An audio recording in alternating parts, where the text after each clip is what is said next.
আমাকে কেউ কি একটু স্পেসিফিক্যালি বলতে পারবেন যে ব্রতির যে প্রধান নির্বাহী শারমিন মুর্শিদ তিনি ঠিক কোন যোগ্যতায় উপদেষ্টা হলেন?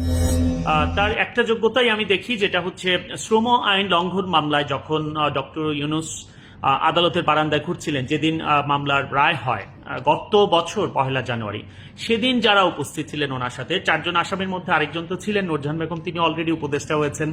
অবশিষ্ট যারা উপস্থিত ছিলেন কি বলে অ্যামনেস্টি ইন্টারন্যাশনালের ফর্মার মহাসচিব ছিলেন আইরিন খান, তিনি উপস্থিত ছিলেন।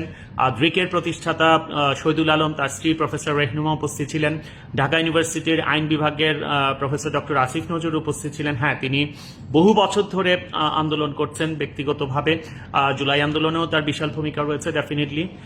তো আরো ছিলেন মানবাধিকার কর্মী ফরিদা আক্তার, তিনিও কিন্তু উপদেষ্টা হয়ে গেছেন।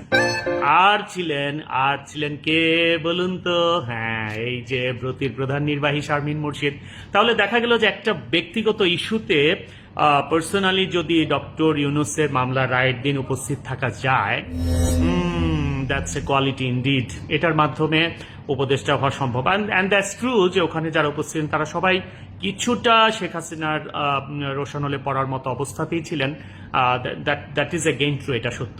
কিন্তু প্রবলেম যেটা করছেন যে ব্রতির প্রধান নির্বাহী হিসাবে তার attitude, it is all about normalising LGBTQ অথবা সমকামিতাকে নর্মালাইজ করার প্রজেক্ট। এটা হচ্ছে ব্রতির কাজের অংশ, আপনি ব্রতিতে গেলেই দেখতে পারবেন। কিন্তু আইরনি হচ্ছে এই যে আমাদের জুলাই গণ আন্দোলন, এই যে আরেকটা জুলাই চলে আসলো, এই আন্দোলনের স্পিরিটের সাথে এই ভদ্রমহিলার কোনো সম্পর্ক নাই। ইভেন আরো বড় আইরনি হচ্ছে, আপনি এই মুহূর্তে যদি আপনি তার পোর্টফোলিও দেখেন, adviser of the ministry of women and children affairs, এখানে কোথাও একটা লাইন পাবেন না জুলাই আন্দোলনে উনি স্বীকৃতি দিয়েছেন, জুলাই আন্দোলন সম্পর্কে কোনো কথা বলেছেন, শেখ হাসিনার রেজিমের পরে নতুন গভর্নমেন্টের ব্যাপারে একটা লাইন লেখা নাই কোথাও। Because he doesn't have any contribution, that is all honest feeling that I appreciate. She is talking about all the things যেখানে ঘুরে ফিরে আসলে সমকামিতাকে নর্মালাইজ করার ব্যাপার হয়েছে। নর্মালাইজেশন প্রক্রিয়া, আপনারা অনেকে ভাবেন যে আমরা কেন এগুলো নিয়ে কথা বলি। নর্মালাইজেশন প্রক্রিয়া ব্যাপারটা হচ্ছে এইরকম, ধরেন আমরা ক্রিকেটের বাজি নিয়ে, কিন্তু আমরা যখন সাকিব আল হাসান প্রথম ক্রিকেটের বাজি ধরেছিল, স্পন্সর করেছিল, তখন আমরা সবাই ছি করেছে, ছি এটা কি করে সম্ভব, সাকিব আল হাসান এই কাজ করছেন, ইজ ইট পসিবল? অথচ দেখেন এখন আপনি সব ভালো ভালো পত্রিকার ওয়েবসাইটে যদি যান, ফাঁকে দেখবেন যে এই বাজিগুলোর কিন্তু অ্যাডভার্টাইজমেন্ট চলে আসছে। আমাদের দেশে সবগুলো লিডিং পত্রিকা থেকে শুরু করে, লিডিং এজেন্সিগুলো থেকে শুরু করে, অর্থাৎ অনলাইনে আপনি সার্চ দিলেই দেখবেন যে জায়গায় এই অ্যাডগুলো চলে আসছে। তার মানে কি, নীরবে নিভৃতে কিন্তু এটা একটা জোয়ার বয়ে গেছে এবং it is normalise. So that is the difference between something abnormal and just to normalise the thing.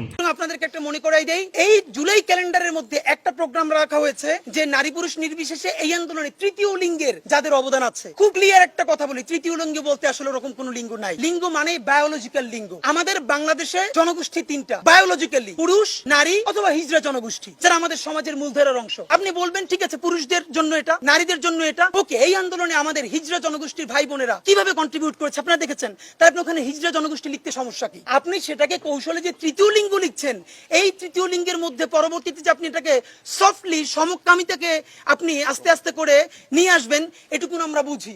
এর প্রমাণ হলো সংসদ ভবনের দক্ষিণ প্লাজায় আপনারা যে ড্রোন শুট করেছেন জুলাইয়ের আন্দোলন কেন্দ্র করে শহীদদেরকে নিয়ে বিভিন্নভাবে আকাশে, হঠাৎ করে সেখানে এই যে সমকামিতার একটা সিম্বল, যে দুপাশে ডানা কাটা এই যে সিম্বল ডানা, সেইটা কোথেকে আসলো? আপনারা আমাকে একটু বুঝাই বলেন তো ভাই। এই জুলাই আন্দোলনের সাথে সমকামিতার কি সম্পর্ক ভাই? এটা কি মানে? আপনি এই আন্দোলনের যারা উপদেষ্টা হয়েছে, কেউ ম্যান্ডেট নিয়ে এসেছে আগামী 1 বছরের মধ্যে আমি সমকামিতাকে নরমালাইজ করে দিয়ে যাব, কেউ ম্যান্ডেট নিয়ে এসেছে এই লবিকে আমি ওকে করে দিয়ে যাব, অথচ জুলাইয়ের ম্যান্ডেট মনে হয় কারো নাই। সুতরাং আপনারা যদি বুঝেন, এটা আমরা বুঝি না, খুবই ক্লিয়ারলি বুঝি, বেশি করে ধরলে আপনাদের অন্য কাজ ব্যাহত হবে, এই জন্য আপনাদেরকে এটা এত বেশি ধরি না। বাট মনে করাই দেই, তৃতীয় লিঙ্গ বলা চলবে না। আপনি হিজড়া বলতে কি দুঃখ কষ্ট? আমার কোনো হিজড়া ভাই বোন বলেছে যে আমরা হিজড়া না, বরং হিজড়ারা পর্যন্ত সংবাদ সম্মেলন করে বলেছে যে মেন্টালি সকালে একজন পুরুষ, সন্ধ্যায় সে নারী, তাদের কারণে তারা ক্ষতিগ্রস্ত হচ্ছে। এইসব হাঙ্কি পাঙ্কি চলবে না। এই বাংলাদেশে বায়োলজিক্যাল সেক্স মানে পুরুষ, বায়োলজিক্যাল সেক্স মানে নারী, বায়োলজিক্যাল সেক্স মানে আমাদের হিজড়া ভাই বোনেরা। আপনি লেখেন হিজড়া জনগোষ্ঠীর অবদানকে কেন্দ্র করে